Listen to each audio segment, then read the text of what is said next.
Hi, welcome to PSR studies. Andhra Pradesh రాష్ట్రంలో POLYCET counselling notification ఎప్పుడు release చేస్తారు, కౌన్సిలింగ్ డేట్స్ ఏంటి, ఎందుకు ఇంకా లేట్ అవుతుంది, పూర్తి వివరాలు తెలుసుకుందాం. వీడియో చూసిన వాళ్ళు తప్పకుండా లైక్ చేసి ఛానల్ని సబ్స్క్రైబ్ చేసుకోండి.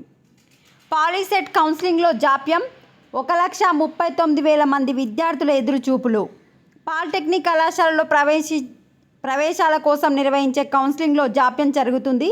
కౌన్సిలింగ్ ఎప్పటి నుంచి జరుగుతుందనే దానిపై సాంకేతిక విద్యాశాఖకు స్పష్టత లేదు. జూన్ 1 నుంచే జూనియర్ కళాశాలలు పునఃప్రారంభం అవడంతో విద్యార్థులు ఇంటర్మీడియట్లో చేరిపోతున్నారు. సాంకేతిక విద్యా శిక్షణ మండలి అనుమతులు ఇవ్వడంలో కూడా జాప్యం చేస్తుంది.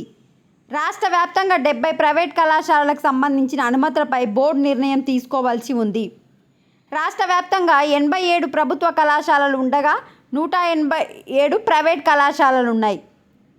పాలిసెట్ ఫలితాలను మే 14న విడుదల చేశారు. దాదాపు నెల కావస్తున్న కౌన్సిలింగ్ షెడ్యూల్ను విడుదల చేయలేదు. దీంతో పాలిటెక్నిక్ కళాశాలలో చేరాలనుకుంటున్న విద్యార్థుల సంఖ్య తగ్గిపోతుంది.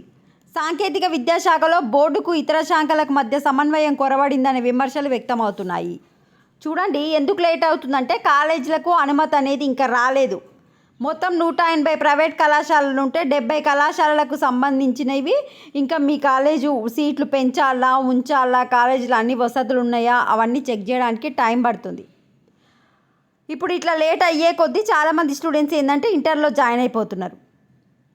మనకు నెక్స్ట్ వీక్ కౌన్సిలింగ్ నోటిఫికేషన్ వచ్చే అవకాశం ఉంది. నేను హెల్ప్ లైన్ సెంటర్కి ఫోన్ చేస్తే జూన్ లాస్ట్ వీక్ అన్నారు. బట్ అందరూ అడుగుతున్నారు కనుక ఇకపై నేను శ్రద్ధ తీసుకొని నెక్స్ట్ వీక్ రిలీజ్ చేస్తారు. Maximum AP POLYCET counselling notification 80% next week వస్తుంది. లేదు అంటే ఈ మంత్ ఎండింగ్లో వచ్చే అవకాశం ఉంది. వీడియోని లైక్ చేయండి, ఛానల్ని తప్పకుండా సబ్స్క్రైబ్ చేసుకోండి, ఫాలో అవుతుండండి. పాలిసెట్ కౌన్సిలింగ్ గురించి తప్పకుండా మీకు అన్ని అప్డేట్స్ చెప్తాను. Thanks for watching.